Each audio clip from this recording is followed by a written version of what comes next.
বাংলাদেশের নির্বাচনকে কেন্দ্র করে একের পর এক সতর্কতা জানালেও ফলাফল ঘোষণার আগেই পাকিস্তানের নির্বাচনকে সমর্থন করল মার্কিন যুক্তরাষ্ট্র। বিস্তারিত থাকছে এনআইপি নিউজে, সাথেই থাকুন।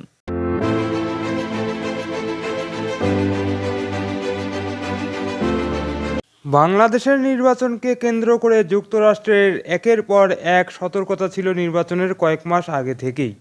এমনকি নির্বাচন কেন্দ্রিক আলাদা ভিসা নীতির কথাও ঘোষণা দেয় মার্কিন সরকার।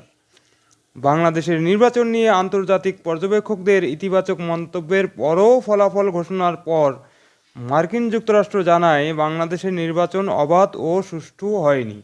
এক্ষেত্রে ব্যতিক্রম ভূমিকা দেখা গেছে পাকিস্তানের সাধারণ নির্বাচনের ক্ষেত্রে। পিটিআইকে নির্বাচনে অংশগ্রহণ করতে না দেয়া, ব্যাপক অনিয়ম, সংঘাত, এমনকি ইন্টারনেট ব্যবস্থা বন্ধ করে দেওয়ার পরও 3 দিনেও নির্বাচনের ফলাফল ঘোষণা করা হয়নি পাকিস্তানে। তবে এরই মধ্যে পাকিস্তানের নতুন সরকারের সঙ্গে কাজ করতে যুক্তরাষ্ট্র প্রস্তুত আছে বলে জানিয়েছে স্টেট ডিপার্টমেন্টের মুখপাত্র ম্যাথিউ মিলার। গত 8 ফেব্রুয়ারি অনুষ্ঠিত পাকিস্তানের 16তম সাধারণ নির্বাচনের ফলাফল 10 ফেব্রুয়ারি পর্যন্ত ঘোষণা করা যায়নি।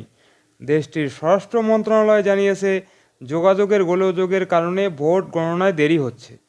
পাকিস্তানের প্রভাবশালী পত্রিকা ডন জানিয়েছে দেশ জুড়ে মুঠোফোনের সেবা সাময়িক স্থগিত রাখা হয়েছে। স্বরাষ্ট্র মন্ত্রণালয় এক বিবৃতিতে বলেছে অবনতিশীল নিরাপত্তা পরিস্থিতির কারণে এ সিদ্ধান্ত নেওয়া হয়েছে।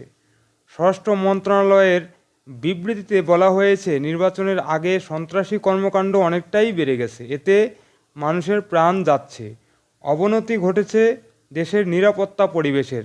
এ পরিস্থিতিতে নিরাপত্তার ঝুঁকির বিপরীতে সুরক্ষা কবচ হিসেবে এমন সিদ্ধান্ত নেওয়ার প্রয়োজন ছিল।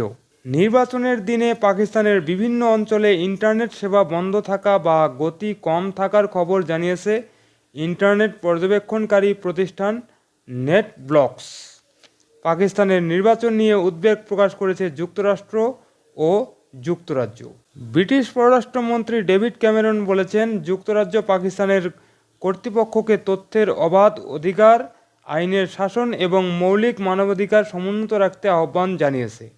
এক বিবৃতিতে তিনি সব দলকে আনুষ্ঠানিকভাবে নির্বাচনে প্রতিদ্বন্দ্বিতা করার অনুমতি না দেয়ায় দুঃখ প্রকাশ করেছেন। মার্কিন পররাষ্ট্র দপ্তরের মুখপাত্র মিস্টার ম্যাথিউ মিলার পাকিস্তানের নির্বাচন প্রক্রিয়া চলাকালীন মত প্রকাশের স্বাধীনতা, জোট গঠন এবং শান্তিপূর্ণ সমাবেশের উপর অযাচিত বিধিনিষেধ আরোপের সমালোচনা করেছেন। তিনি নির্বাচন প্রক্রিয়ায় হস্তক্ষেপ করা হয়েছে বলে উদ্বেগ প্রকাশ করেন। উদ্বিগ্ন হওয়ার কারণ হিসেবে গণমাধ্যম কর্মীদের উপর আক্রমণ এবং ইন্টারনেট ও টেলিযোগাযোগ পরিষেবার উপর নিষেধাজ্ঞাকে উল্লেখ করেছেন মিস্টার ম্যাথিউ মিলার। একই ধরনের উদ্বেগ প্রকাশ করেছে ইউরোপীয় ইউনিয়ন। সংস্থাটি লেভেল প্লেয়িং ফিল্ডের অভাব, এর জন্য কিছু রাজনৈতিক নেতৃবৃন্দের নির্বাচনে প্রতিদ্বন্দ্বিতা করতে অক্ষমতা এবং সমাবেশের স্বাধীনতা, মত প্রকাশের স্বাধীনতা এবং ইন্টারনেট অ্যাক্সেসের উপর বিধিনিষেধকে দায়ী করেছে। যুক্তরাষ্ট্র এক বিবৃতিতে বলেছে 8 ফেব্রুয়ারি তারিখে পাকিস্তানের নির্বাচনে ভোট দিয়ে লাখ লাখ পাকিস্তানি নাগরিক তাদের কণ্ঠস্বরের বহিঃপ্রকাশ ঘটিয়েছে। রেকর্ড সংখ্যক পাকিস্তানি নারী, ধর্মীয় ও জাতিগত সংখ্যালঘু গোষ্ঠীর সদস্য এবং যুবকরা নিবন্ধিত হয়েছে।